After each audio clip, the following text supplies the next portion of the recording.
Answers to all possible questions like why am I suffering, where am I coming from, can be found in the Bhagavad Gita. Hare Krishna. Hare Krishna, we have Sadhak Seva announcement text. Sadhak Seva means practical seva opportunities to help each other in different situations like job search, business referral, house search, finding loans officers, taxes help, legal help, health-related help, matrimonial-related, and many other types of help. Sadhak Seva means to not only help others in motivating them for japa, but to also help in other practical ways. Everyone who is a member of Japa Conference must also help everyone else in a more practical sense. Presently, please share your name and number to our EverydayChant Harinam Japa WhatsApp group or email to everydaychant@gmail.com. Thanks. Hare Krishna. Hare Krishna Nama Sarvebhyo Sushvagatam. Bhaktaganam Kripya Tavnamevam Vasanagre Nama Vadatu. Hare Krishna Mataji, Aham Surendra Bandari, Maryland, Basami, and Hare Krishna to all the devotees. Hare Krishna Guru Maharaj Ki Jai, Prabhupada Ki Jai, Dhanyavad Prabhuji, Hare Krishna. Hare Krishna Mataji and Hare Krishna to all the devotees on this call. This is Geeta from Maryland. Hare Krishna. Hare Krishna Guru Maharaj Ki Jai, Prabhupada Ki Jai, Dhanyavad Mataji, Hare Krishna.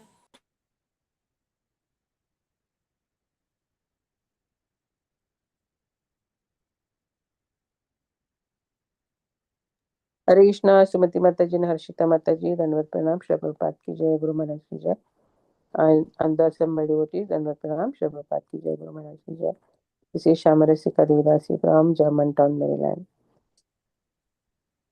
Hare Krishna Guru Maharaj Ki Jai, Prabhupada Ki Jai, Dhanyavad Mataji, Hare Krishna.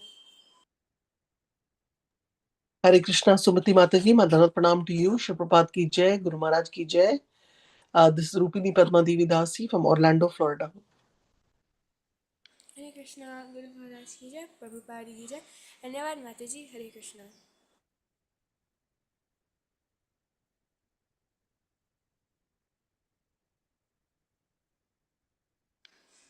Hare Krishna, would anybody else like to announce their names?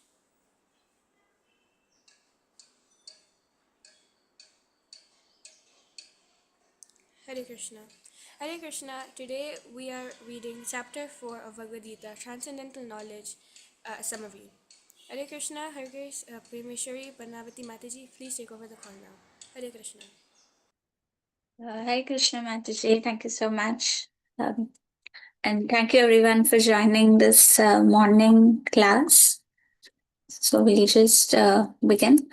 Om Jnanatimirandasya Jnananjanashilakaya Chakshuranmilitam Yena Tasmai Shri Gurave Namaha Shri Chaitanya Manobhishtam Stapitam Yena Bhutale Swayam Rupa Kadamayyam Dadati Swapadantikam Nama Om Vishnupadaya Krishna Prishtaya Bhutale Srimate Bhaktivedanta Swami Niti Namane Namaste Saraswati Devi Gauravani Prachadane Nirvishesha Shunyavadi Pashatadeshadadane Vanshakalpatarubhyasya Kripa Sindhudva Evacha Patitanam Pavanebhyo Vaishnavebhyo Namo Namaha He Krishna Karuna Sindhu Dina Bandhu Jagatpate Gopesha Gopika Kanta Radha Kanta Namastate तप्त कांचन गौरांगी श्री राधे वृंदावनेश्वरी वृषभानुसुते देवी प्रणमामि हरिप्रिये जय श्री कृष्ण चैतन्य प्रभु नित्यानंद श्री अद्वैत गदाधर श्रीवासादि गौर भक्त वृंदा हरे कृष्णा कृष्णा कृष्णा हरे हरे हरे राम राम राम हरे हरे मुखं करोति वाचालं पङ्गुं लङ्घयते गिरिं यत्कृपातमहं वन्दे श्रीगुरुं दीनतारिणं परमानन्दमाधवं श्रीचैतन्येश्वरं Hare Krishna. So welcome everyone. So today we are reading from Srimad Bhagavad Gita chapter 4. And we're going to quickly go through a summary. So if we look at the Bhagavad Gita, Now, when Krishna was speaking the Bhagavad Gita, he had not really divided it into various chapters, right? It's not like he said, okay, I'm going to start chapter 1, Arjuna Vishada Yoga, and then second chapter, Sankhya Yoga, third chapter, Karma Yoga. No. So he just spoke it. And as we all know, on the battlefield of Kurukshetra, in approximately like 30 to 40 minutes, he spoke the entire Gita. And this is like this great scripture. It's a part of the big Mahabharata. So Mahabharata has a lot of parvas, a lot of chapters, and Bhagavad Gita is a part of it. So how did we really get these demarcations between various chapters? So it has been explained that when acharyas were writing commentaries on the Gita, based on the subject matter that is being discussed in each and every chapter, that's how these chapters were demarcated. So first chapter, as we all know, you're like the battlefield, like observing the armies on the battlefield of Kurukshetra, and then Arjuna's Vishada Yoga, like Arjuna's lamentation that he didn't want to fight. And then we saw in second chapter how Arjuna finally in 2.7 he surrenders unto the Supreme Personality of Godhead. Shishya Shadimam Tvam Prapannam. That now I am a disciple, like I'm a disciple, soul surrendered unto you, and you please instruct me for certain whatever is best for me. And then Krishna, in that second chapter, he actually gives an entire summary of the Bhagavad Gita. But Arjuna is still confused. Now, we all know that this is all for our benefit because Arjuna was, he was a pure devotee of the Lord. So Krishna was actually using him as his instrument to give this divine knowledge to all of us. So if we, if we just study, if we look at then, because Arjuna was still not clear, we saw that how it's like how Krishna starts explaining step by step. So in third chapter, Krishna has explained Karma Yoga, and it concludes with the benefits and etc. of Nishkam Karma Yoga, that how we should all be engaged in Nishkam Karma Yoga. So when you talk of the yoga ladder, we want to gradually elevate ourselves from a fallen stage to Bhakti Yoga platform, by which we can attain the Supreme Personality of Godhead. But how can this really be done? So for this to be done, it is essential that we go step by step. So at the first step, we have to come to the stage of Nishkam Karma Yoga. What does this Nishkam Karma Yoga mean? Means we are doing our duties, we are doing our karma without any attachment. So dutiful, detached work. Now that is the Nishkam Karma Yoga, which has been described in the third chapter. Now, what is the goal of this Nishkam Karma Yoga?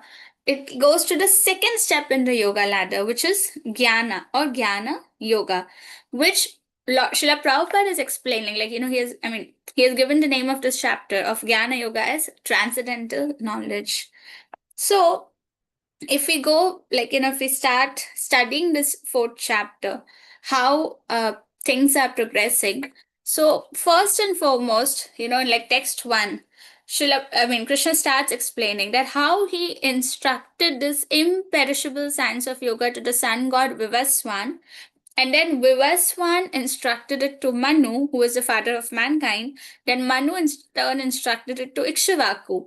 So in this way, this transcendental science, which begins from the Supreme Personality of Godhead, is passing down generation after generation, and that, and the kingly, like all these saintly kings, they were there, Rajarshis, and it was being passed down. Now, it is explained that there are two chains of disciplic succession. One is the Brahmana chain, or like wherein among the sages this knowledge gets passed on from one generation to another, and then there is the kingly succession, wherein like sun god, then Manu, then Ikshvaku, and in that way, and all the kings in the Ikshvaku dynasty. So basically the Kshatriya clan. Now, why is this important? Because Brahmanas, they are considered to be the head of the society. So Brahmanas need to understand so that they can guide the society. They can actually ensure that the society is headed in the right direction. Whereas Kshatriyas, they also need to know this because they are the administrators. They are the rulers. So they need to be well versed in the science so that they can lead the general populace. They can frame policies like, for example, Now you look in Kali Yuga, where the kings are not really trained. So what kind of policies they make? They legalize abortion. So all these policies are made. Now, if your administrative mechanism is itself, in a way which is like 180 degrees opposite to religion, then it becomes more difficult for people to follow dharma, to follow and practice the principles of religion. It's like an uphill task. But if the saintly kings, they have understood the science well, and they frame proper, they make proper arrangements, they make proper rules and regulations, then there's a high likelihood that the populace will also head in the right direction, because people are also ignorant. Like, it's not that everyone knows about these principles. So it's a duty of the kingly order to make arrangements for people to understand this. So therefore, Krishna was explaining that how he had passed this to the kings, so that they would they would make proper arrangements for administration. But then in the second verse, Krishna explains that evam parampara praptam imam rajashayo vidu sakale neha mahata yoga nashta parantapa. That what happened, that over a period of time, this chain of succession was broken. So most of these administrators, they kind of went astray. And then, therefore, now Krishna wants to re-establish these principles of religion. And so he tells to Arjuna that because you are my like, I'm speaking to you this ancient science, this ancient knowledge, because you are my devotee, you are a king, as well as you are my friend. But the most important qualification being that Arjuna was Krishna's devotee, but he satisfied all the criteria. Like, he was a king, so if it was instructed to Arjuna, he would be in a position to establish these principles of dharma in the society. Second, he was a friend of Krishna, and most importantly, he was a devotee, so he would accept it favorably. So, if we want to understand this transcendental mystery, then we need to follow in the footsteps of Arjuna. Even in second chapter, in the purport of 2.7, this has been explained, that we have to submissively surrender unto the Supreme Lord. We cannot be, unfavorable to Krishna, or we cannot understand Bhagavad Gita in a challenging spirit. It has to be understood in a mode of submission, by surrendering, accepting Krishna as the Supreme Personality of Godhead. And this point Srila Prabhupada emphasizes even in the introduction. So, the most important qualification of a recipient of spiritual science is to be a devotee of Krishna, because demons cannot understand it. And therefore, so now that's what Krishna says, that he's imparting it to Arjuna because of various qualifications, but the most important one being that he's a devotee. Now Arjuna might ask, got this question, that wait a minute, you are telling me that you had instructed it to Vivaswan in the beginning, but you are just born like some 100 years ago, and Vivaswan, sun god, his he is there since time immemorial almost. So how can you speak this knowledge to someone who is older than you? Now, again, this doubt is for people like us who don't really, accept Krishna as the Supreme Personality of God. So dispel such doubts which are born in the minds of conditioned souls like us. Arjuna asked this. So then, now, obviously, Arjuna, being a devotee, perfectly knew who Krishna was. That, how he is the Sarva Karana Karanam, he's the source of all these, devatas, including the sun god. But to authoritatively establish the principle, and for people like us, he presented this doubt. So then, from text 5 to 10, Krishna starts to describe the nature of his appearance. Now, we need to understand that, see, Krishna, his goal was not self-glorification. Like, he is focused on the subject matter. He wanted to impart this transcendental knowledge. But wherever Arjuna was asking him, he had to kind of mention it. So, but if you still see in this chapter, very briefly he just mentions, and then he again moves on to explain the principles that he's enunciating with respect to Jnana Yoga. So briefly, from text 5 to 10, Krishna will explain how, what is the divine nature of his appearance. So Krishna says that, both he as well as Arjuna, which Arjuna is representing the living entity, the Jiva Tattva. So both Bhagavan and the Jiva Tattva, they are existing since time immemorial. Both are eternal, but there's a difference. So as we know that qualitatively we are one, but quantitatively we are different. So what happens is that even though both are existing since time immemorial, Krishna has like appeared in various forms in this material world, and he remembers what he did in each and every form. But the jiva, because of his conditioning, because of his limited nature, he has forgotten what he did in his, I mean, he will not remember what he has done in the previous births. So then Krishna says that, many births, both you and I have gone through. I can remember all of them, but you cannot, O Arjuna, O subduer of the enemy. So here, this difference between the like Bhagavan and the Jiva Tattva is briefly explained. Then Krishna goes on to explain, what is the uniqueness of his appearance. So even though Krishna is unborn, his body is imperishable, and he's a lord of all living entities, still Sambhavami Atma Maya, he appears by his own energy. Right? We cannot appear by our own selves. We don't have a choice which family, which parents we want to be born into. No. But for Krishna, he has that choice. Like, he appears by his own energy. He can select his parents. He can select the place of his appearance. Everything is under his control. And when does Krishna appear? So the famous verses, text 7 and text 8. Yada yada hi dharmasya glanir bhavati bharata abhyuttanam dharmasya tadatmanam sujamyaham paritranaya sadhunam vinashaya chadushkritam dharma samsthapanarthaya sambhavami yuge yuge. So whenever there is a decline in dharma and a predominant rise of adharma, Krishna descends himself to establish dharma. And what is the main motive of his appearance? So as we had discussed once in one of our previous sessions also, that he essentially appears for giving pleasure to his devotees.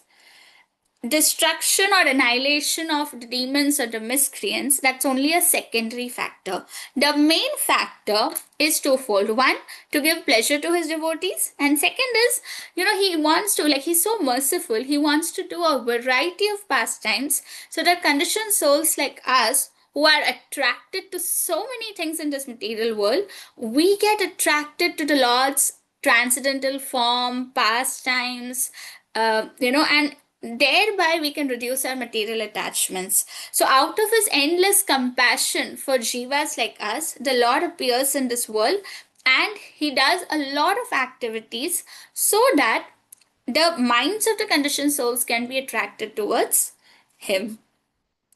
So then, so that is text broadly, that is text 8. And then Krishna also says, now what happens is, Krishna is, he's the Supreme Personality of Godhead. He's the original source of all incarnations, like Leela avatars, Guna avatars, etc., etc. But then, people don't really, common people sometimes they don't understand about Krishna, mudas, like in the Bhagavad Gita itself, it says that Avjananti Mam Muda. So people who are completely engrossed in, who are under the covering of this material nature, who are engrossed in sense gratification, they cannot really understand the Lord. So what happens is that in text 9, Jarma karma chame divyam evam yo veti tatvatah.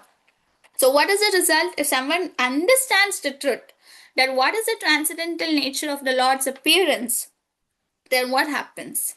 Then upon leaving the body, that person will never take birth again in this world, but attains Krishna's eternal abode.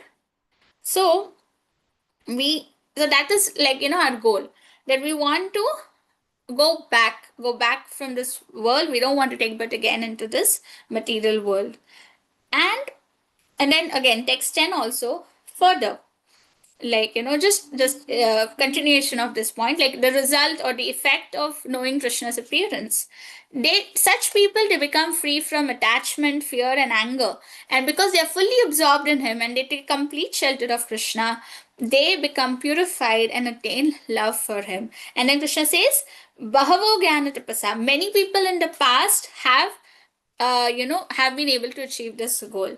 So he's giving us a hope that even for conditioned souls like us, there is a hope. If we surrender unto the Lord, and if we, become fully absorbed in him. Now, what does this full absorption in him mean?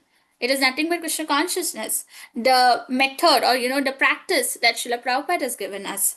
This entire practice of Krishna consciousness has been given to us so that we can become fully absorbed in the Lord. And when we do so, what is the result? As said by Lord Krishna himself, we become purified of all our anarthas like attachment, fear, anger, etc., which has been mentioned here, and we attain Krishna Prem. And in that way, we can kind of get out of this thing. Now, Krishna goes further to explain that this it is transcendent, it is transcendental, it is completely powerful. But then the question often comes that I've been practicing bhakti yoga for say so many years, or I've been chanting for so many years, I've been reading Srimad Bhagavad Gita, Bhagavatam for so many years, but I'm still not experiencing that complete purification or complete absorption, or that attainment of love of God. So why? So then Krishna explains in the next verse, ये यथा मां प्रपद्यन्ते तां तथैव भजाम्यहं मम वर्त्मानुवर्तन्ते मनुष्या पार्थ सर्वशः. That is, so in the manner and mood people surrender unto me, I reciprocate with them accordingly. Right? So everyone, they follow, see, the goal is the same. Everyone wants to achieve Krishna. I mean, when we say everyone wants to achieve Krishna, everyone who is engaged in this part of bhakti. But the manner and mood, the intensity of a surrender actually differs. Like you see, for example, in this, let's compare ISKCON to one big ship, wherein, Srila Prabhupada is the captain of the ship, and he's taking all of us back home, back to Godhead. But even though we are in the same ship, we have different degrees of surrender, different degrees of faith. Like if you look at Srila Prabhupada's disciples in the early days, they had so much faith and so much surrender to Srila Prabhupada. They were in a position to give up everything and dedicate their lives completely to the propagation of movement, to Srila Prabhupada's mission. But then gradually, now as ISKCON is expanding, we are seeing that many of us don't have that same level of surrender, or that same level of faith, for that matter. We still stick on to our own arrangements or our own material attachments to some extent. Now, it's not, I'm not saying it's right or wrong, because we have to also be conscious of our position, because drastic changes will not lead us to Krishna, but it will, maybe temporarily, we may become we may showcase something, but then we may get completely dislodged. So we have to be honest to ourselves. We have to be conscious of our position. But at the same time, we also need to understand that gradually, step by step, we have to increase our surrender unto Krishna. We have to accept that Krishna is the supreme controller. Whatever happens in our life is happening with his sanction and his approval. And the more we develop that mindset, no matter what situation we are in, we may not be like proper disciples giving up our profession, our careers, and being completely dedicated to ISKCON. We may be doubting, like as in this verse itself, in this chapter itself, in the later verses it will come, how we can dovetail all our activities, all the karma, with this tinge of jnana into bhakti. But before we come to that, in this verse, what we need to understand is that the intensity of love that we have for Krishna, the intensity of surrender that we have for Krishna, to that degree, Krishna reciprocates to us. So sometimes people also ask that if the Lord is impartial to everyone, then why is he so favorable to his devotees? So this is his impartiality, right? That he's reciprocating with everyone to the degree of their surrender. Like you see a parent, the parents, they love all their children, but if there's a child who is favorably disposed to the parent, listening to all the very obedient, listening to all the instructions, naturally the parent will favor that person a bit more. In the sense, it's not favor, it's more like there's no need for being harsh or to punish that person. But if there's a naughty child who is constantly causing tantrums, constantly disobeying the orders of the parents, then the parents need to be strict. They need to get that person into discipline. So similarly, now both, whether it is that punishment or strictness to make the child disciplined, or whether it is showering of love when he's naturally following everything. Both are the love. It's a manifestation of the love of the parent. You cannot say that just because a parent is being strict to a child, they don't love that child. That cannot be said. So if it is true at a material level, at a material plane in this material world, then it is true. It is much more true when we talk about Krishna. Then we have seen that his punishment is also mercy. Like when Krishna was killing demons, he was giving them mukti or liberation. So, because he is absolute, everything he does is absolute. So, these are some important things that we need to understand. So, now a question might arise that when Krishna himself can give us everything, and he reciprocates to us to the degree of our surrender, then why do people worship others? So then the explanation comes in text 12 that Krishna says that, see, he is the Supreme Personality of Godhead, and then he has his parts and parcels, devatas, who have been given certain powers to manage this material world. So, people who do not have complete knowledge, they often go to these devatas to get quick results. But what happens is that the boons of these devatas are temporary, material and temporary. Forget even devatas, even up to Brahma, it's all temporary. Like we all know the story or the pastime of Hiranyakashipu, right?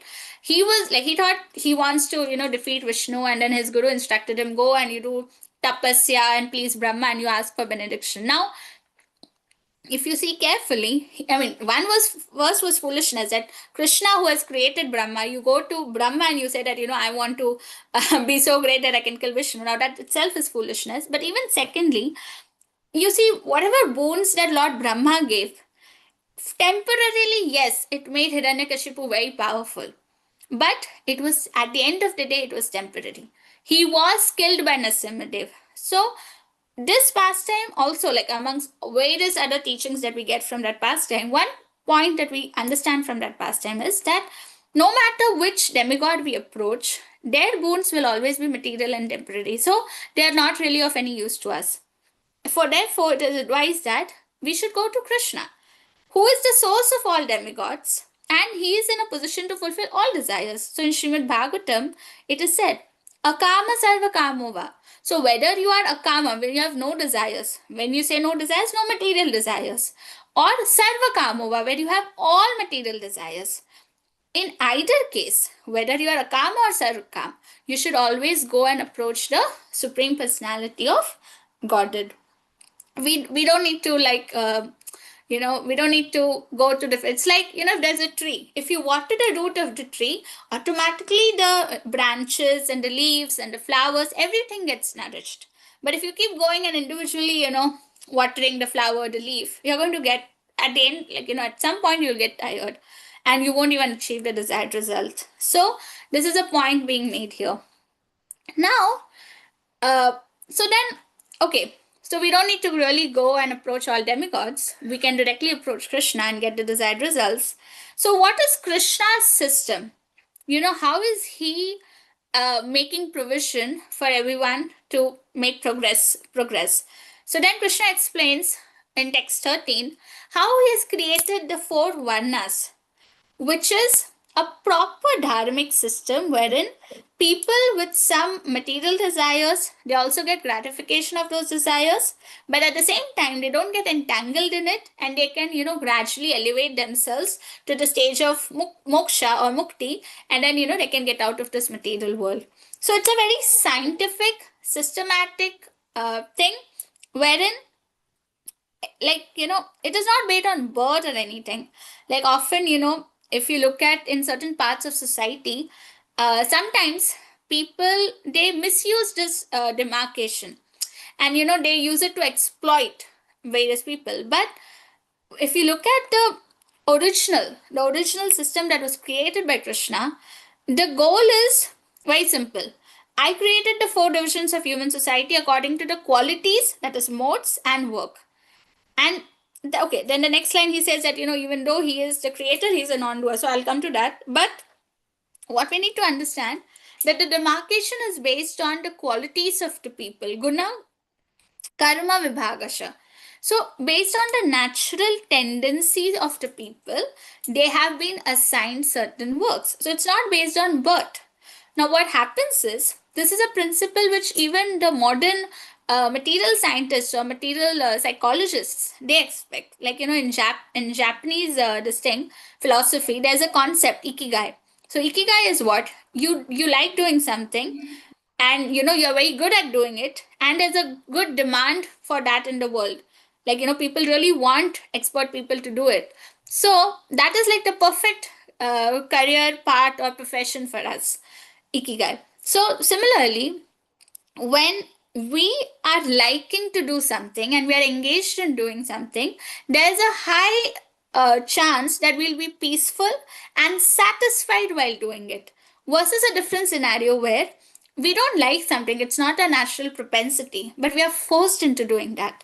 Like in this, if you see in this modern world, we have gone completely astray. Like, men are doing what women are supposed to do, women are doing what men are supposed to do.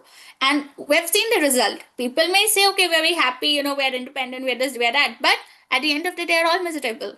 The amount of divorces that are happening in this world is just unprecedented. Why is it so? Why so many divorces? Why so many unhappy marriages? Because that role reversal has happened. We feel that, okay, we are getting some benefits, we are getting financial security, independence, etc., but the reality is that we are miserable inside, because we are doing something which is not what we are meant to do. So just as we, like, just coming back to this guna karma vibhagasha, this following the system in the right spirit, in the right way, where everyone, based on their natural tendencies, do the work that they are supposed to do, that will keep them peaceful and relatively happy, so that they are in a proper plane to practice Krishna consciousness. See, our ultimate goal is not to achieve material satisfaction or material happiness, because that is impossible. Krishna says, right, he has labeled this material world as dukkhalayam. So this is a place of miseries. You're going to get miseries, whether you work or you don't work. Like, whether you do a work of your liking or you don't do a work of liking. But at least if we can minimize the miseries, at least if we can have a system where we are more peaceful, so that we can practice Krishna consciousness better. And Srila Prabhupada demonstrated this. Like, there were so many people who used to come, right, in the initial days. And Srila Prabhupada was expert. He used to engage people in devotional service based on their natural, expertise or natural tendencies, so that these people were also happy in the service that they were doing, and they could, no doubt deliver wonders, but also progress on the path of bhakti. Then, now this is at the beginning stage. Obviously, at some stage where, the devotee advances to a very high level, where he becomes fully surrendered, then they come to a stage that we are ready to do whatever the guru instructs us. That comes at a later stage. In the initial stage, we cannot expect that like the architect to do a job of a doctor and a doctor to do the job of engineer. No, at the initial stage, people have to be given services according to their natural tendencies. And this is the point which Krishna is enunciating here. Srila Prabhupada practically demonstrated it. And we, as like, whatever way we are responsible in, like, whatever leadership positions we have in the society, or if not in the society, even at home, like, parents, like, for example, parents are the role models or the guides for their kids. So this is something which they also need to keep in mind. So Bhagavad Gita is not just theory, it is for application. We need to meditate how we can apply these principles in our life. No doubt, Arjuna was a king, so telling him that, you do guna karma vibhagasha, he's in a better position to do it at the society level. But that, for us, we are not kings, we are not part of administration. So how can we apply these principles in our day-to-day life? We have to meditate on that. Now, it doesn't just end with meditation or introspection. In the later part of the verse, it comes that, you have to take shelter of a guru and let the guru guide you. But nevertheless, the point that I'm trying to make here is that these principles are relevant and applicable for each one of us. So we can do it for us, we can do it for our dependents. So then, then Krishna says that, he's a creator of the system. He's impartial, but he's not bound by it. So even when Krishna was here, like, when he was in Dwarka, he was in a Kshatriya family. He appeared in a Kshatriya family. So he was also doing all that is required of a Kshatriya to do. Not only Krishna, even Lord Rama. Like when he was born in a Kshatriya family, he used to also do whatever is meant for Kshatriyas to do. So because he was doing this detached, unattached work, he was not being contaminated, or he was not aspiring for the fruits of work, and therefore he was not bound by the reactions of the work. Now, when Krishna says this in text 14, it is not that Krishna is going to get bound by words. No, he's a creator of the system. He doesn't get bound, but it is for us. That if we follow in the footsteps of Krishna, if we do our duties without being attached to the results, without really expecting the fruits of action, then we will also not get contaminated by work. So, now, now this principle of not getting contaminated is further expanded in the subsequent verses. Text 16 to 17, Krishna explains about karma, action, akarma, inaction, and vikarma, that is forbidden action. So, we should definitely not do vikarma, that is forbidden action. We have to gradually raise from the platform of karma to akarma. Now, what is this akarma? Akarma is basically engaging in activities which are not going to bind us, which is not going to cause further material bondage. An example can be given over here. See, suppose there's a soldier, okay? And he's engaged, in the border, and when the enemies attack, he kills a lot of, say, terrorists, a lot of enemies, and then because of his bravery, he's rewarded by the government. Now, that same soldier who got rewarded for his bravery for killing soldiers on the battlefield, suppose he comes back home, and at home he has a fight with his neighbor, and he takes his gun and he shoots the neighbor and kills him. Then that same government which rewarded him for his bravery, that same government will punish him and put him in the under bars. So put him behind the bars. So what differentiated the activity of killing in both cases? Both activities apparently look the same, right? But one was karma and another was akarma.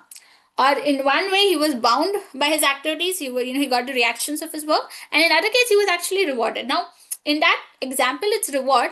But if we apply it in a Krishna conscious principle, then we can take the reward as not getting bound further, or not getting further entangled in material bondage. So it is not the activity per se. It is the mood of the person. It is the intention with which we are doing the activity. So if we do it based on the principles of Bhagavad Gita, based on the principles that Krishna has given us, without being attached to the results, we just do it as a part of our duty, then we won't get entangled. So that is the principle which has been mentioned here. And then Krishna goes on further to explain that how this jnana, that of this proper knowledge of karma, vikarma, karma, like engaging in activities without a desire for sense enjoyment, then this jnana will actually burn all the reactions of work.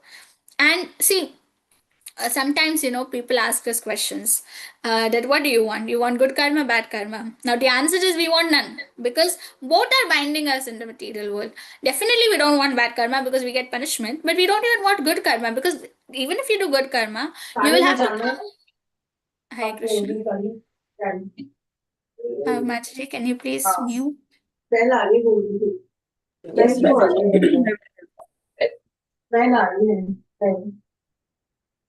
Can the host please mute? Yeah, okay, sorry. So, we don't want to get bound in this material. Therefore, when we take initiation, it is said that both are bad karma and good karma, both are destroyed, right? So, from now, we just want to do bhakti. So, bhakti is something which will not bind us in this material world, but will take us out of this material world. Then further the explanation comes. How can we really do this jnana? So then Krishna explains text 25 to 33 that this jnana, or we can attain this jnana through yajna, which is sacrifice. And this yagya, it's not just the yagya that we see. That's not the homa that we see the priests doing, wherein they will take a yagya cone and they will keep doing ahutis. No, everyone can do different. I mean, there are different yagyas specified in the shastras for every single person. It is like in whatever stage of life you may be. Like if you are a brahmana, or if you are a brahmachari, like if you are in the brahmachari stage, then what is the yagya prescribed for him? Text 26 Krishna explains, offering senses in the fire of mind control. So brahmachari also, like when he's not fully liberated, he will also have material desires, or he might also get agitated.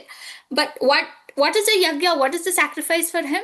That he has to practice sense control or mind control.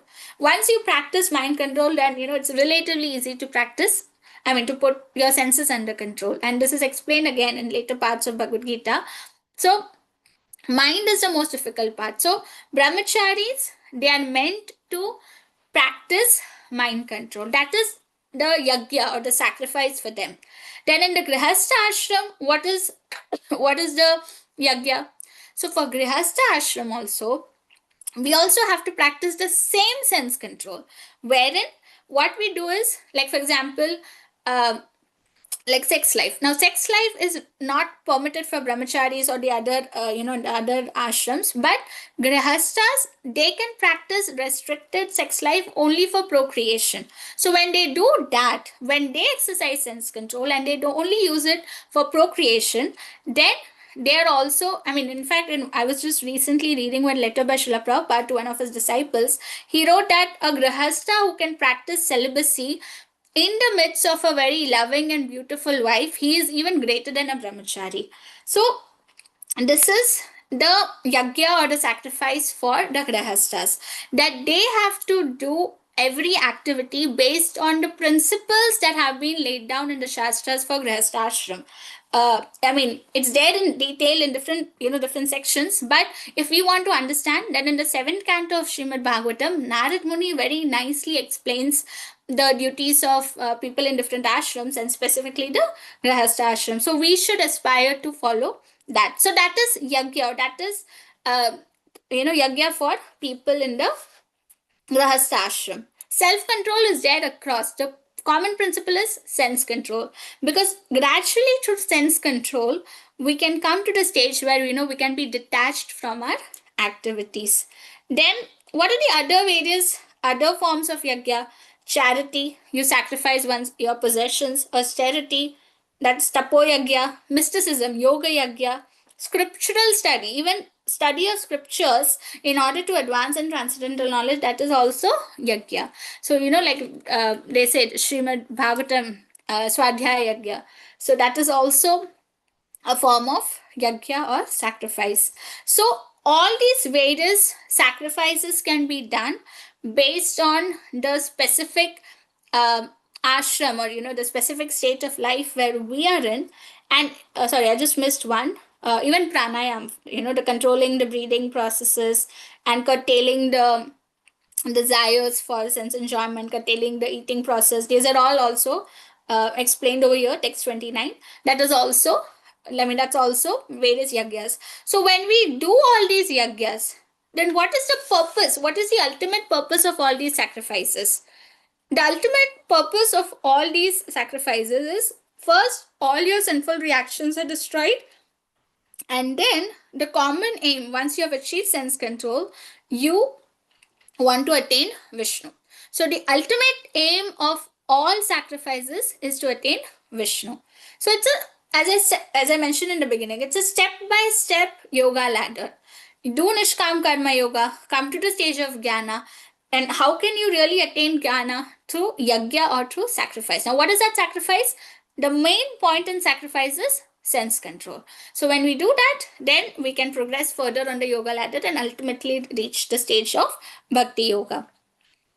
Now, how can we really attain this jnana, or how can we get practical guidance on how do we do it based on the situation in which we are in? Because we are not, I mean, in one way, like, we do say that Bhagavad Gita is applicable to each one of us, just like it was applicable to Arjuna. But our situation is different. Arjuna was in the battlefield. He had to fight his superiors. But no one will advise us to go and fight our superiors, right? We're in a different situation. Our challenges are different. So how can we apply the principles of Bhagavad Gita, which is applicable for everyone in our specific situation? So for that, to attain that jnana, text 34, Krishna says, you have to approach a guru. Tadvidhi pranipatena pariprashnena sevaya upadekshanti te jnanam jnanina sat pradashana. That go to a guru, approach him, surrender to him, inquire from him submissively and serve him. Right? Inquire. So the inquiries have to be submissive and they have to be first preceded by service, humble service. And when the guru is pleased by the sincere service of the disciple, then he can impart that knowledge because he has actually realized that knowledge. See, Divya Gyan, this transcendental knowledge, we cannot understand by bookish reading. Like just by reading Bhagavad Gita again and again, we will never understand it. It has to be realized. And that realization can come only by serving the spiritual master, only by serving a person who's a self-realized soul himself. Then Divya Gyan, Hriday Prakashita. Then this will manifest in our heart. This is not a matter of brain or intellect. It is something, it's a heart-to-heart thing. So if we are submissively inquiring, we're serving the spiritual master, approaching him, trying to understand from him, then we will be able to achieve it. Now, the important point in this verse is that blind following as well as absurd inquiries, both are condemned. See, as much as we speak about approaching a spiritual master, bona fide spiritual master coming into disciplic succession, but at the same time, we don't surrender our intelligence. Like if we understand in our current context, Srila Prabhupada has given the framework, the foundation for ISKCON. All the principles are there in his books, in his letters, instructions to his disciples, in his lectures. Now, how does that apply in our particular circumstances? So we have Srila Prabhupada's disciples, which is the current, we say the current Guru Varga. So they are there to guide us. And then we also have the next generation initiating gurus. So everyone is there. Now they are only passing on the message which they have got from the disciplic succession. But because we are in Kali Yuga, because everyone is, I won't say all the gurus are conditioned souls, but because there are conditioned souls and also anyone can succumb to Maya, temporarily it may happen that a particular guru may give instruction which is not exactly in line with Srila Prabhupada's instruction. Now, what do we do if such a situation happens? First, obviously, we are not so qualified that we can ourselves take that decision. So I'm giving that disclaimer that we should not ourselves just come to a conclusion that a particular guru has deviated and so, we will not follow the instruction. We are not at all qualified. We have to be humble. We have to understand our limited position. But there are ways like Guru Sadhu Shastra. So if we feel that a guru is deviating from the principles of Shastra, then it has to be testified or proven by other seniors who can actually say yes, that indeed this guru has. But as disciples, they have to ensure that they are not being blind followers. They are using their intelligence to discern whether the instructions being given by the guru is in line with Srila Prabhupada's instruction or not. Now, when I say guru, it doesn't just apply to Diksha gurus. It also applies to Siksha gurus. So, while our Diksha gurus, they might be, again, 100% followers of Srila Prabhupada, they may not deviate. But it can happen that sometimes the Shiksha gurus, they may, at some point, they may present something which is not exactly in line with what Srila Prabhupada is presenting. So if we use our intelligence, if we are not blind followers, we can submissively seek clarification. See, that's the most important point. We can have doubts, but we don't make absurd inquiries. At the same time, we don't make challenging inquiries. We will make submissive inquiries. We can ask them that, okay, you are saying so and so, but this is what is given in the Shastras, this is what Srila Prabhupada has said. We can submissively seek clarification. If we are still not satisfied, we can go to their authorities. We can go to the Diksha Guru. and try to seek a clarification. So in that way, there's a proper system for clarification without disrespecting anyone. And we see in the life of Bhaktivinoda Thakur. Now, Bhaktivinoda Thakur, Diksha Guru was someone else. It was not Jagannath Das Babaji Maharaj. But what happened was, Bhaktivinoda Thakur was very respectful to his Diksha Guru. He was following his instructions. At one point in time, this Diksha Guru, he said something that, like, basically, I don't remember the exact statement, but it was basically something like that. Chaitanya Mahaprabhu is not the Supreme Personality of God. It's something on those lines. I don't recollect the exact statement.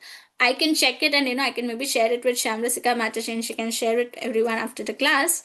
So because he deviated on that principle, Bhaktivinoda Thakur didn't accept that deviated philosophy that was mentioned.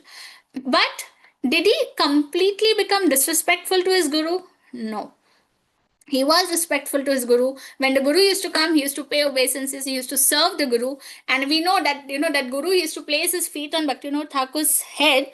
And Bhaktisiddhanta Saraswati Thakur, who knew that, what's happening here, like, this guru, he is a deviated person, and Bhaktivinoda Thakur is so advanced because he is Manjari himself. So Bhaktisiddhanta Saraswati Thakur used to get angry at the guru and he used to chastise him. But Bhaktivinoda Thakur followed his etiquette, Vaishnava etiquette, 100%. He never disrespected his guru, even though the guru was deviant. So, in this way, we are also learning. I mean, he's also setting us an example for us to learn that how we have to deal with such situations. Nowhere in the Shastra it is mentioned that we have to be blind followers, but we have to maintain our Vaishnava etiquette. We cannot disrespect, especially, the seniors who are our gurus. That's what Arjuna is also saying. Now, did Arjuna not know that Dronacharya, Bhishma Pitama, they were wrong by not, rising up, not raising up to protect religion, not raising up to protect Draupadi? They were wrong. From a eyes of dharma, it was not the right thing that they did. But because they were in a superior position, Arjuna did not want to disrespect them. But then the higher principle that Krishna lays down, that Arjuna had to fight for establishing religion in the whole world. He has to do his Kshatriya Dharma. So that Kshatriya Dharma was even superior to, this Dharma of respecting elders. And even superior to that Kshatriya Dharma was Bhakti, because he was doing it under the instructions of Lord Krishna. So for us also, we need to understand the main point that we go approach a guru, render render service, inquire submissively, but we don't blindly surrender our intelligence. At the same time, we are not so proud, we are not so advanced, we don't know everything. So we maintain a respectful stance, and this becomes more relevant in ISKCON, like with Shiksha Gurus, because Shiksha Gurus and Diksha Gurus, we have had some unfortunate circumstances of Diksha Gurus also falling down, but we don't disrespect anyone. Everyone, okay, temporarily, probably Maya and whatever has happened, but we have to protect our practice of Krishna consciousness, because that is linked with Srila Prabhupada, that is linked with Lord Krishna. Then moving on to the next verses. So now we are coming to the closure or the end of the chapter. So Krishna speaks about the glories and the results of attaining or working with this jnana.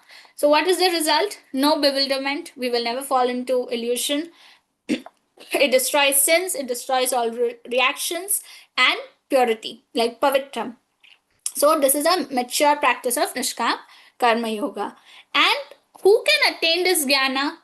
This knowledge is, Krishna says that, Tadviti Pranipati, you have to approach a guru, he will show. But what is the prerequisite? Faith. So if we don't have faith, then, we will never, because then you will never really surrender to a guru. You will never really make those submissive inquiries. So anyone who is ignorant, who is faithless, who has doubt in the scriptures, they fall down and they are not able to attain this jnana. And then finally, in the last verse, Krishna is saying that, not the last verse, the second last verse, text 41, Krishna says that one who renounces fruitive actions by karma yoga, so yoga sanyasta karmana, jnana sanchina samshayam, whose doubts have been destroyed by knowledge, Atmavantam na karmani, who has realized the self. He is not bound by the reactions of work, O conqueror of riches, like Nibadnanti Dhananjaya. So here Krishna is saying that, renouncing the fruitive actions of fruitive actions by karma yoga. And then in the next verse, Krishna tells Arjuna, Tasmad Agyana Sambhutam Ritstam Jnana Sinatmanaha Chitvainam Samshayam Yogam Artishtotishta Bharata. That rise up and fight, O Arjuna. So now Arjuna is confused. In the first, like text 41, Krishna says that you renounce the fruitive actions.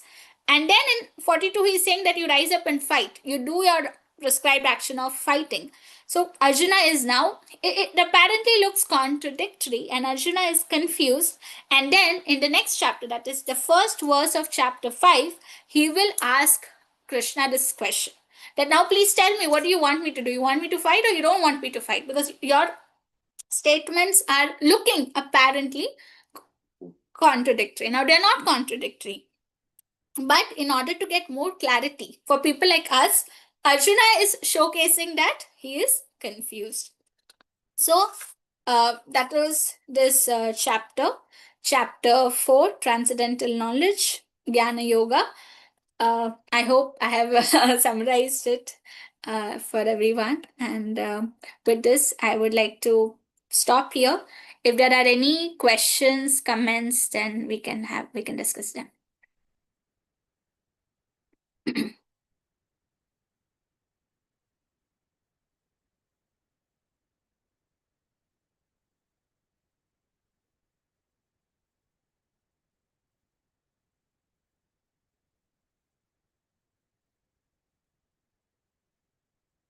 Hare Krishna. Hare Hare Krishna. Krishna, Mataji. Sorry, Rupri. I just wanted to thank Mataji for this wonderful class. I have no questions. Thank you, Mataji. Hare Krishna. Thank you, Mataji. Thank Hare you. Krishna. Hare Krishna Mataji, Madhav Pranam to you. Guru Maharaj ki jai. Wonderful to see you and also hear you. Maybe I've heard you before, your voice is familiar, but there's a very nice summarization, very clear cut idea about Bhagavad Gita. And it's very amazing to understand one thing is that this whole Bhagavad Gita was spoken in 40 minutes, to Arjuna. And how things were so fast and how things are how for us it takes 2.5 hours on Yes. Jayanti, maybe more, I don't know, 4 hours to read 4 hours. just the verses. Right. So I mean, is it that the age of we are falling and things will get worse? It'll take a whole day for us to cite eventually. It is so. I mean, I just wanted to you to just highlight on this. And also, like one more question is there relating to Bhagavad Gita, which is there. Like sometimes it says Bhagavan Vacha, right? Like that. Some verses where Krishna is directly speaking, right? Right. But in all places, it's not emphasized like that. I think Srila Prabhupada is giving the interpretation, right? Then why is it that we hear that Bhagavad Gita is completely spoken by Krishna only? So how do we understand this aspect? Okay, Mataji. So the first question that, like that time it was spoken for 40 minutes and now it is like taking 2.5 hours. So that is true. It is more the matter of the passing of the ages, Kali Yuga. Like you see in the previous times, or even for that matter, even up to Bhaktisiddhanta Saraswati Thakur's times, people were so intelligent. Like the moment they used to read it, they used to remember the whole thing. Like Bhaktisiddhanta Saraswati Thakur used to read it and he would, know all the verses. In the olden days, there were no written scriptures because the guru used to impart the shastras, like not just one Bhagavad Gita or one Bhagavatam. They were imparting the voluminous 4 Vedas. That entire knowledge was being given, but it was all given by oral reception. The disciples used to hear it and they used to grasp it and they used to understand it. Now, with the age, the degradation that we have seen, we are not in a position to, we don't have that sharp memory, so we need books. And even now it's so degraded, even after reading so many times, we don't remember everything.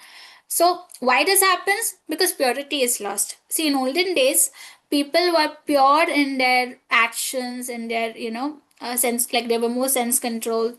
So because of purity, intelligence was also there. It was in a pure state and it was very sharp. As purity is deteriorating, whether in terms of what we eat, in terms of our thoughts, in terms of our actions, as purity keeps declining, intelligence also declines. So as you rightly said, that now it's taking 2.5, I mean, maybe like 3 to 4 hours.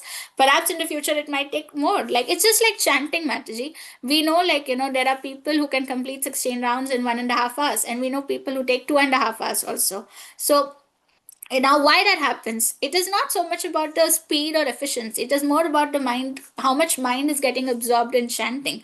If we are fully absorbed, then we can actually complete our chanting in a lesser time with uh like higher, I mean, I won't say efficiency, but with proper absorption in the holy name. But if we are distracted, our mind is constantly going here and there, then we will take a longer time. So various ways to explain it, but yes, that is very much possible that in the future we might take longer than 4 hours to read complete Bhagavad Gita. And the second question that you mentioned, Mataji, that like everywhere it is not Sri Bhagavan Vacha, then why is it said that Bhagavad Gita was completely spoken by Krishna?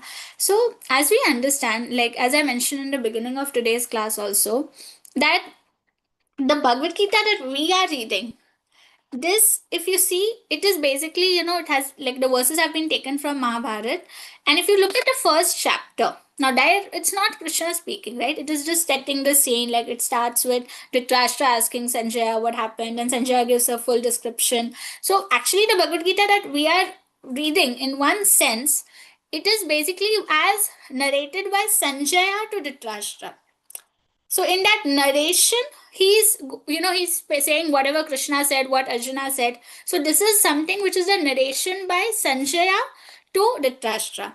And as I mentioned in the beginning, when Sanjaya was narrating, or when Krishna was speaking the Bhagavad Gita, they did not say, oh, chapter 1, chapter 2, chapter 3, chapter 3 on Karma Yoga, chapter 4 on Jnana Yoga. They never said that. All this bifurcation into chapters has been done by acharyas for our sake, so that we can pick up subject matter and understand it in a systematic way. So therefore, you're right that why we see in some places it is not, everything is not Sri Bhagavan Vacha, because we are studying the Bhagavad Gita, or what is being studying by us is actually the narration by Sanjaya. Now it is absolute, because Sanjaya was blessed with that divine vision by Vyasadeva. So he was, sitting in the palace of Hastinapur, and he could see everything happening in the battlefield of Kurukshetra. So he tells the Dhritarashtra that this happened, this happened, this happened. Krishna spoke like this, Arjuna spoke like this. So all that is there. I hope that Yeah. answers the question. Thank you, Mataji. Mataji. And just like, I mean, we can say just like Krishna gave the vision to Arjuna, so he was able to, special vision was given to him for him to see Krishna, Right. to see the Krishna, not the battlefield. Mhm. So similarly with Sanjaya, a vision was given by Vyasadeva, so he could, it's amazing. I mean, it's very mesmerizing and transcendental to understand how he's sitting there. And it's like, like I understand how when I read Bhagavad Gita, I feel whenever Sanjaya is talking, it's like a little punishment, and he somehow always favors Krishna. And he says, oh, their conch shell is so this thing, and there is no way that, so it's like a mini punishment with Dhritarashtra because he didn't do just to the Panduputras, right? It's like Right. we have to be very careful about what actions we take in life, because there could be somebody in the form of Sanjaya coming and we get the karma. And I really like that point, the way you explained about the karma, vi karma, and but I suddenly forgot also. You gave some example, right? What was the example? That soldier, when he kills on the battlefield, then he is rewarded by the government for his bravery. But if the same soldier comes back home and kills his neighbor, if he had a personal fight, then he'll be punished and put behind bars. So that these two stories take care of two parts. What is that? So a karma, like basically, What about it the is third not the action which will bind us. It is the intention with which we are. So we are supposed to be doing a karma. A karma is nothing but actions which will not bind us, which will not cause material bondage. So if we just do it for our sakes, like if the soldier is just killing for his own like, own revenge, then he's bound. So that becomes, in fact, see, that will fall more in vikarma because it's a forbidden action. But even if someone is not doing vikarma, even if you're doing good karma, you still get, bound. You're going to get the good reactions. Now, we want neither good reactions nor bad reactions. Oh, so We want to, yeah, completely, we want to get out of this entanglement. that's the third one. The example that you gave is of like It's of it's of karma and akarma only, okay. wherein I'm trying to say that it is not the action, like the apparent action per se, which will decide what is the result, whether it is, karma or akarma. It is the intent or the mood behind that action which will determine whether it is karma or akarma. Like, for example, um, let's say a businessman, he is working very hard. He wants to grow his venture, and he wants to achieve a lot of profits. Now that is an action of karma. He's not doing anything sinful. He's doing proper pious work, and he's doing his business, and he wants to get a lot of wealth. That is karma. Whereas a devotee, he might also be doing that business, but his goal will be that whatever profits I get from this business, I want to give the entire profits for, let's say, establishing a temple. So then that business activity becomes a akarma, because he is entire intention. See, he may do it with the exact efficiency as the other businessman does. He will not be slack. He will not say that, oh, I'm doing it for Krishna. So no. He will in fact be more conscious that how he is doing it.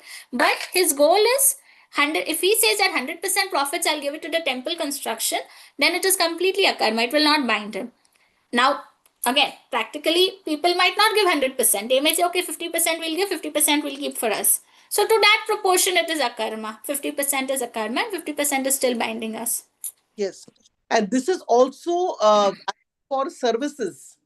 Whether we are giving Lakshmi in the form of whatever we are earning, one person is earning and buying cars and this and that material world. Right. Another one is giving it to the temple or some seva, but Right.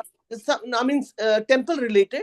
But this is also binding with seva. Like, for example, where there is a construction worker and he is making a road, a general road, Right. and whatever work he's doing, and he's being paid for that, whatever.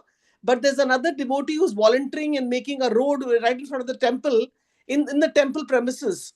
So obviously, the person who's doing for the temple will not get karma. Not get karma, correct. Yes, Mataji.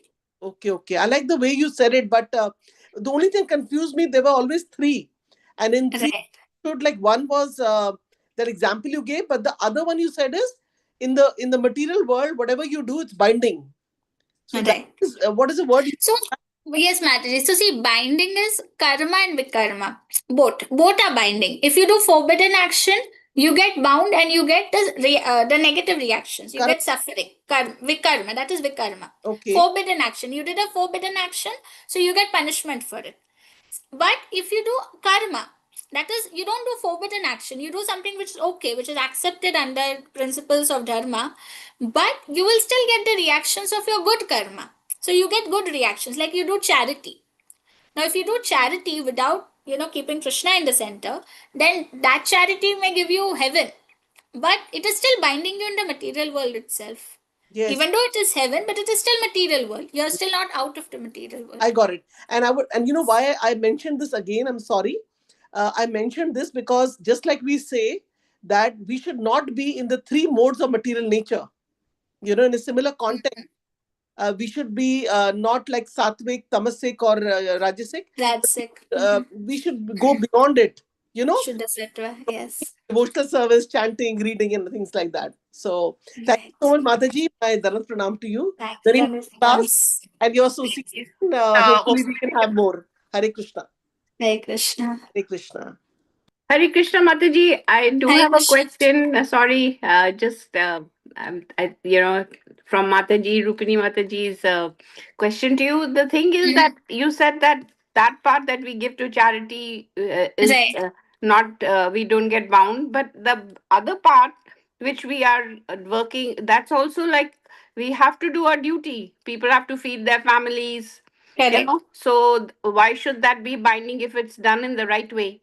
Yeah, if it is done in the right way, it won't be binding, Mataji. So if we are detached to that, like we're doing it just as a matter of duty to our family, and that too like, as devotees, see, this question was once asked to His Holiness Jayapataka Swami Maharaj, that like Rupa Goswami says that 50% should be given to Krishna and 50% is for the family or for ourselves.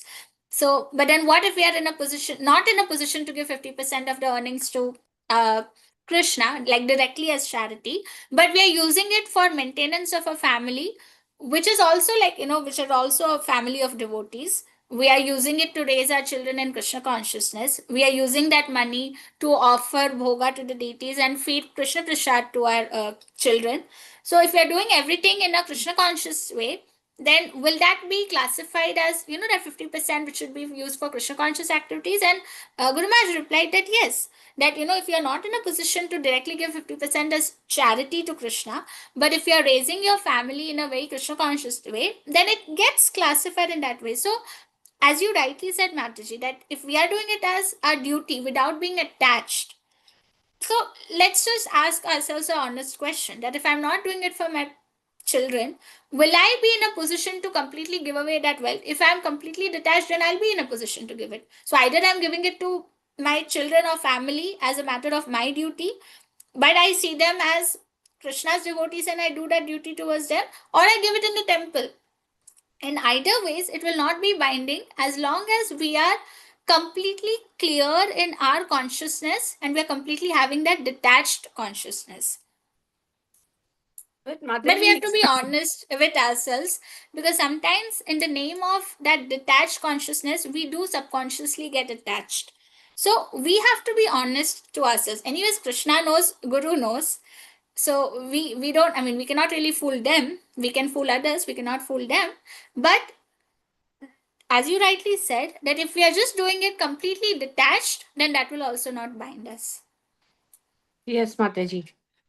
So the thing is that the other family members, I mean, depending on their karma, prarabdhas and all, they may not. You may want to expose them to Krishna Krishna consciousness. They may conscious. not follow. Correct. So it is not Correct. going to be on your part to get that Exactly. negativity, Right. right? Yeah. Absolutely, Machaji. See, and also see, there's a system, right? It now we may want to give them Krishna consciousness, but our duties with family members is also for a limited period of time. That's why there's so much emphasis on detachment. Like kids, for example. Okay, Srimad Bhagavatam says that you should not become a mother, you should not become a father if you're not in a position to deliver your kids from this, material bondage, material world. Now, you will do your duty up to a certain age, but once you attain the age of, I mean, you means anyone has to attain the age of 50, then he's supposed to move on to the next stage, which is vanaprastha. Now that, like, beyond that also, if the kids have not taken Krishna consciousness, then you don't become attached to it and you don't still, stay entangled with them. Then you move on to your next stage of life and let Krishna take care of that jiva. So that is the real detachment. As long as we say, oh, it's my child, then that attachment will stay, that, oh, I want to make him this. But then at some point we have to accept that Krishna is the controller. Now it is a relationship between that Shiva and Krishna. My role in his life is over. Let me step to my next state, like the next ashram that is, like that has been prescribed for me. Thank you, So, Mataji. Yeah. yes. Thank you very much. And another question, Mataji, regarding Kurukshetra, like it's not as popular as a pilgrimage destination like Right. other places. Is there any special reason for that? Not really matters. It's more about, like lack of knowledge or awareness about these things now with, like degradation that has happened in general. No, because our main Bhagavad Gita was, comes Spoken from about the, it. yeah, so it Right. should be like people who should want to go there and see what Correct. happened, where it happened, Right. how far it is from Hastinapur and all that. Right. I mean, there are devotees who do take yatras to Kurukshetra, but it is just matters like a bit of lack of awareness and resources. Because for us, Gaudiya Vaishnavas, like it is, the emphasis is more on Chaitanya Mahaprabhu's appearance place, and then because the Goswamis have, and Chaitanya Mahaprabhu himself went to Vrindavan, so it's more like Vrindavan and Mayapur for Gaudiya Vaishnavas. But we don't, like, no one negates the importance of Kurukshetra. There are devotees who do take yatras to that place also, and we should definitely visit. It is not like we don't visit. But just as Gaudiya Vaishnavas, it's more like, we are more, because Krishna spoke the Bhagavad Gita and then Chaitanya Mahaprabhu appeared to give Krishna prem. So, from that perspective, it is just that it is like Vrindavan and Mayapur is more centric for Gaudiya Vaishnavas. But at the same time, we don't like neglect or we don't disrespect, or it's not like we don't go or we shouldn't go. Definitely, given an opportunity when some yatra is organized, we should also go. Thank you, Mataji. Hare Krishna. Yes, Hare Krishna.